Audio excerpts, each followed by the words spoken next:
Itu untuk jadi wali itu gampang. Kamu makan ridho, kamu nginjak buminya Allah ridho seneng, kamu hidup keseharian aman seneng. Nah ini supaya sampean kita semua lah, kita semua ngaji betapa panduan Rasulullah untuk menggapai ridho Allah itu banyak yang keseharian sekali. Saking kesehariannya banyak dalam hadis dan itu sahih. Nabi menyebut hal-hal yang keseharian. Hatta matas alu fi fimroatika. Kamu punya uang, kemudian istri kamu bisa makan, itu ibadah. Bahkan sebagian ibadah itu dicontohkan Nabi yang akhirnya diprotes sahabat. Yaitu wafi buti ahadikum sodakoh. Kamu menggauli istri kamu itu ya sodakoh. Sampai sahabat bilang yang benar ya Rasulullah. Ayati ahaduna syahwatahu wa huwa lahu ajrun. Masa urusan biologis, urusan syahwat kemudian dia dapat pahala. Nabi menjawab, alaih salawadu aha fi haramin akana alaihi wisrun. Bagaimana kalau dia meletakkan ke yang tidak benar, itu kan dosa. Nah, hal-hal seperti ini yang saya ingin teman-teman semua lah, semua. Saya juga agak ingin ngaji demi Anda juga agak ingin. Itu dosa sekali ngaji kok, pesanan kelompok tertentu itu gak boleh. Islam itu untuk semua, jadi ya cuma karena di depan saya jenengan ya seakan-akan jenengan korbannya. Itu ada ilmunya dalam usul fikih itu. Jadi orang itu harus ngaji usul fikih. Nama yang disebut, mungkin Mas Sufyan masih ingat zaman ngaji usul fikih. Nama yang disebut itu tidak jaminan sebagai prioritas perintah. Jadi misalnya gini, kebetulan yang di depan Nabi itu Abu Dzar. Nabi ya bilang, ya Abu Dzarin ini uhibbuka misalnya, atau ya Mu'ad ini muhibbuka, atau ya Abu Hurairah ini uhibbuka misalnya. Banyaklah riwayat yang Nabi nyebut ya Abu Dzarin, ya Mu'ad, ya Abu Hurairah. Kemudian misalnya Nabi meneruskan khitab, ini uhibbuka, saya mencintai kamu, fakul dubur sholatin, atau sebagian riwayat disebut fala tada'an la dubura kulli sholatin Allahumma a'inni ala dzikrika wa syukrika wa husni ibadatik. Saya mencintai kamu, siapa saja, Mu'ad bisa, Abu Dzar bisa siapa. Saya mencintai kamu, mohon kalau habis sholat kamu jangan lupa wiridan Allahumma a'inni ala dzikrika wa syukrika wa husni ibadatik. Ya Allah, tolong kami permudah supaya mudah ingat engkau. Anda tidak bisa mentang-mentang, wong nama saya Parmin, nama saya Purnomo, itu yang diperintahkan Mu'ad misalnya. Jadi yang disebut satu, tapi khitab itu untuk siapa saja. Saya teruskan ya. Jadi saya mohon semua kita melakukan kebaikan itu, kalau dalam kaidah fikih disebut al yakin la yuzalu bisyak. Banyak kebaikan yang kebenarannya itu 100%. Tidak punya efek samping ke pihak lain, ke kelompok lain, ke komunitas lain. Itu tadi misalnya Anda makan, dan itu murah sekali, hanya butuh satu piring. Setiap punyaan kamu muji Allah, setiap minum kamu muji Allah. Itu redaksinya Rasulullah SAW disebut, Allah sangat ridho ketika seorang hamba makan, kemudian dia memuji Allah. Atau minum, kemudian dia muji Allah. Logikanya gampang, negara seperti ini yang kamu harapkan bentuknya kayak apa, mertua, ipar, komunitas, tetangga, itu nyata terjadi itu kan belum pasti. Sementara yang mesti terjadi adalah kamu butuh makan, kalau tidak mati. Butuh minum, kalau tidak mati. Butuh bumi yang nyaman ditempati, kalau tidak kita juga mati. Sebab itu Allah kalau menyebut nikmatnya itu hal-hal yang keseharian. Alladzi at'amahum min ju'. Allah itu siapa? Allah itu yang menciptakan kamu bisa makan. Tidak berlebihan, Allah itu yang menciptakan kondisi sosial itu ideal. Zaman Nabi itu ya ada orang munafik. Orang-orang pilihan Allah itu juga diuji orang sekelilingnya yang macam-macam. Semua diuji sesuai konteks zaman dan waktu. Nah, tapi ada ibadah-ibadah yang selalu disarankan Nabi. Sampai Nabi itu pernah ditanya, ayul Islam ya khairun ya Rasulullah, Islam terbaik itu gimana? Jawaban Nabi itu unik. It'amu to'am, Islam terbaik itu ya makan-makan, jangan santai-santai. Ketika Allah menyebut beberapa kebaikan, falak tahamal akobah, wa ma adrokan apa? Mal akobah. Terusannya apa? Fakku rokobah. Terusannya apa? Au it'amun fiyaumin di masubaya. Atau acara makan-makan itu juga Islam. Kenapa? Ya bayangkan kalau tidak ada makanan, kita mati kan?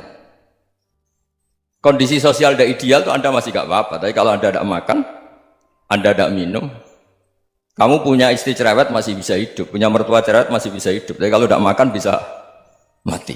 Berarti penting mana istri sama makan? Penting mana? Makan. Semoga istri Anda dengar, nanti kamu disuruh makan tapi pulang deh. Itu kalau dibahasakan makan masih memahami. Penting mana nasi satu piring dengan istri. Nggak ada nasi mati, nggak ada istri belum mati. Penting mana? Gak berani jawab kan? Nah, ternyata Anda ada garang kan di depan istri.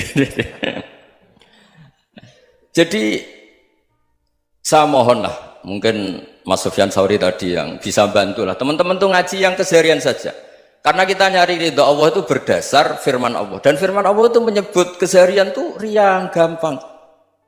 Yaitu tadi misalnya wa min ayatihi manamukum billaili wan nahar. Termasuk ayat-ayat Allah itu kamu tidur. Maka dulu itu ada guyonan, ada tokoh Mu'tazilah, kelompok dalam Islam yang berpikir manusia itu bisa menentukan ikhtiarnya sendiri. Karena saya bisa duduk, ingin berdiri, berdiri. Karena kelompok ini nggak terima kalau semua kehendak Allah, nanti bagaimana kalau semua kehendak Allah kok ada hisab ya, ada sanksi. Lucunya itu dia akhirnya, ini cerita ya, mencintai seorang perempuan cantik sekali. Dan itu dia menjadi ahli sunnah itu oleh hal-hal yang sepele. Karena istrinya cantik, ya namanya suami istri itu hubungan intim. Terus ditanya, Mas masih ingin lagi? Masih. Silahkan diulang lagi. Wah ya tidak bisa. Katanya manusia bisa menentukan yang diinginkan. Itu tobat itu. Itu nggak bisa ditobatkan Mas Sufyan Ats-Tsauri. Orang cantik yang mudah nobatkan orang itu orang cantik. Segampang itu. Akhirnya kita tahu, makanya kalau dalam kitab Hikam itu disebut al-aqil mayyakul madza yaf'alu wa hubi wal ghafil mayyakul madza af'al. Orang yang punya akal karena sadar ini wilayah Allah, semua milik Tuhan, itu dia tiap hari berpikir besok Allah akan melakukan apa terhadap dunia ini. Kamu merencanakan sesuatu mau plesir ternyata gempa, mau wisata ke Rusia ternyata perang. Kamu tidak pernah tahu apa yang akan terjadi besok. Wa ma tadri nafsum madza taksibu ghadan. Tapi anda semua kita ini sering punya jadwal permanen. Makanya saya kalau diundang siapa saja sana takdir. Yang jelas Gus ini acara penting. Ya masih acara penting nak pangeran ngersakno piye kok ape dadi pangeran kamu kok mau jadi Tuhan. Itu kadang ya kiai. Penting Gus acara ini jenengan harus memastikan bisa. Loh kamu itu yang ngajarin tauhid sesuatu itu biadillah kok bilang-bilang apa pasti. Kalau maksa terus tak tobatkan kamu kata saya itu. Ya kalau gitu Gus bilang insya Allah. Wah itu hati saya, fisik saya, roh saya sudah bilang insya Allah. Tidak usah kamu latih kata saya. Nah hal-hal tauhid keseharian itu gampang sebetulnya. Wal ghafil yaqulu madza af'al. Tapi orang yang lupa Allah dia setiap hari bilang besok apa? Kita bisa melakukan apa? Seakan-akan dia itu aktor, dia penting, dia subjek permanen, dia. Padahal kita ini hanya objek kehendak Allah Subhanahu wa taala. Karena kita yakin sesuatu yang terjadi di alam raya ini kita tidak bisa apa-apa. Makanya saya sering ngaji, sering bilang saya. Ketika Anda mensifati Allah, dia yang menghidupkan. Sudah itu tanamkan, sehingga ketika kita mati, santai saja. Kenapa santai? Allah punya cara menghidupkan kita. Zaman kita hidup juga gak tahu caranya ngelola jantung, ngelola paru-paru. Kamu juga gak tahu ngelola oksigen yang tidak beracun, tidak mengandung polusi. Tahu-tahu hidup. Gak ingin tua ya tahu-tahu tua, gak ingin mati tahu-tahu mati. Selama ini kita hidup juga gak tahu apa sebetulnya. Hanya gaya tok, punya jadwal, punya planning. Kalau kamu bisa menentukan pilihan Anda, pasti Anda istrinya cantik, 4 neriman semua, kona'ah semua. Nyatanya enggak kan? Sudah 1 jelek, cerewet. Oh itu kan, nyatanya enggak bisa apa-apa Anda kan? Dan kamu bawa mati lagi. Itu kan, istri Anda juga gitu, punya keinginan, punya suami yang ganteng, yang jabat, yang neriman, yang enggak poligami. Ya enggak kesampaian juga. Kalau kita ngitung tingkat kegagalan kita itu gagal terus. Ya kan? Nah, terus ingat Allah, madza yaf'alu wa hubi. Orang yang punya akal selalu berpikir Allah itu menghendaki apa terhadap saya. Lalu sama-sama orang melihat orang yang serius, itu kata Anda itu pemikir berat, serius, senang punya tokoh yang merengut tuh, karena kamu anggap serius. Tapi sebagian orang anggap orang yang serius itu wong merengut, wong masam, wong muka kok ditekuk. Jadi sama itu hati ya muqallibal qulub tsabbit qalbi ala dinik, karena kita nggak tahu cara berpikir kita tentang orang lain, tentang sekeliling kita. Misalnya kita orang baik yang jenis ngurmat fakir miskin, ada orang bangun masjid mewah itu janggal. Apa artinya masjid mewah kalau banyak orang kelaparan? Tapi kalau yang jenis pendidikan apa artinya masjid mewah kalau tidak bisa ngaji? Nanti yang jenis infrastruktur apa artinya ini kalau semuanya punya sudut pandang yang berbeda-beda. Dan Islam mengapresiasi semua kebaikan. Tapi katakan semua kebaikan itu adalah kehendak Allah Subhanahu wa taala. Karena apapun baik Anda itu pakai fasilitas yang diberikan oleh Allah Subhanahu wa taala. Sehingga ini yang disebut qulillah tsumadarhum fi khawdihim yal'abun. Ya kembali tadi ke tema-tema bahwa keseharian Anda ini sudah Islami. Saat Anda tidak bisa melakukan apa saja. Saya sering ada jenazah, biasanya kalau tetangga meninggal saya sering disuruh ngelepas. Saya bilang orang ini baik. Karena sering ngelamun di rumah, sering nganggur di rumah. Ditanya sama anaknya, kenapa Gus nganggur baik? Ya kalau dia nganggur artinya juga agak berbuat sesuatu yang maksiat kan? Ya kan, orang nganggur di rumahnya ya tidak bunuh orang, tidak maling, tidak korupsi, ya namanya nganggur di rumah. Lah cuma istri cara pandang nganggur gak menghasilkan uang itu, tapi juga gak menghasilkan kriminal kan. Jadi sebenarnya Islam itu cara, makanya kalau sampai ngaji usul fikih itu ada kitab usul fikih namanya Lubul Usul, itu terkenal sekali di pesantren itu. Itu kalau ngapresiasi keseharian itu luar biasa. Izma min mubahin illa wa yatahaqqaqu bihi tarku haramimma. Karena keseharian yang mubah saat Anda lakukan itu ada kehebatan yang luar biasa, yaitu meninggalkan haram. Makanya dulu banyak orang-orang alim ketemu temannya itu guyon sampai semalaman. Itu biasanya yang semangat Islam itu, kiai kok tidak tahajud, kiai kok tidak witir. Orang yang sedang mapan uangnya banyak, malam itu tidak kelayaban itu sudah luar biasa. Melawan nafsu supaya tidak maksiat itu sudah luar biasa, supaya lupa guyon sama temannya semalaman sampai subuh, gejlok-gejlokan ngenang zaman miskin, zaman kuliah gak jelas, zaman apa. Melihatnya jangan tarkut tahajud seperti ini, meninggalkan tahajud, tapi meninggalkannya ini talkul muharramat. Jadi kayak apa hebatnya? Sehingga Imam Ghazali punya riwayat yang agak unik. Hatta takuna ibadatu akhiri hadil ummah iku an-naum. Sehingga suatu saat ibadah terbaik umat ini itu tidur. Itu kan riwayat kontroversi. Ketika Imam Ghazali saja, kenapa iya? Kenapa kamu mulai keluar dari rumah itu sudah banyak maksiat, melihat perempuan yang enggak mahram, melihat fenomena. Tapi kalau kamu tidur itu enggak melihat apa-apa. Tapi juga kamu jangan nganggap tidur itu ibadah betul. Saatnya melakukan fardu ain malah masih tidur. Tapi itu sudut pandang yang menjadikan kita Islam itu gampang. Jadi saat Anda tidak bisa aktivitas apa-apa, misalnya ada beberapa orang yang lumpuh. Lumpuh itu memang nggak bisa Jumatan, nggak bisa ibadah, tapi dia juga nggak bisa maksiat.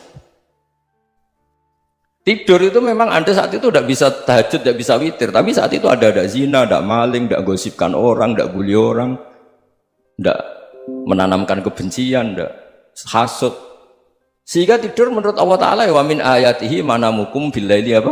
Wan nahar. Karena di tidur itu selain ada unsur istirahat, jaga kestamina, juga ada unsur meninggalkan beberapa keburukan. Nah saya mohon ibadah yang keseharian ini kita jaga supaya kita semua baca ayat itu fase itu tertanam di hati. Allah itu siapa? Alladzi at'amahum min ju'i wa amanahum min khauf. Dan Allah kalau cerita di Quran itu anna sababnal ma'a sabba thumma syaqqaqnal ardha wa syaqqa fa'ambatna fiha habba wa inaba wa qadba wa zaituna wa nakhla wa hadaika hulba. Kamu tahu saya ini siapa, kata Allah. Saya ini adalah Tuhan yang menurunkan air, kemudian ada tanaman banyak, habba wa inaba wa qadba, ada zaitun, ada tin, kalau orang Jawa mungkin ada tela, ada padi, ada mangga, ada pisang. Sudah. Wa inaba wa zaituna wa nakhla wa hadaika hulba, ada perkebunan yang lebat. Tujuannya apa? Mata Allahum, silahkan kamu pakai, kamu nikmati. Tapi karena kadang kita ini punya ide-ide besar, tadi untuk syukur saja nunggu punya istri riman, rumah baik, tetangga baik, komunitas baik, semuanya baik baru syukur. Lama-lama nanti ada di surga, syukurnya nunggu surga paling kelas A. Itu sudah ada yang menghuni Rasulullah, kamu nggak boleh di situ. Masa untuk syukur saja? Repotnya Masya Allah. Jadi mohonlah Quran yang kalau Anda hafalkan juz sama itu kan ada ayat-ayat yang kayak tadi. Ya, fal yang dzuril insanu ila ta'ami. Coba lihat apa yang kamu makan ya, dari mana? Dan untuk mempertahankan hidup kamu keseharian. Jadi jangan kira ibadah itu harus membentuk komunitas yang versi Anda. Ibadah itu harus yang hal yang mulu-mulu. Kesehariannya Anda alami. Loh ini saya tidak bikin-bikin. Saya ngaji bukan karena berdasar pesanan.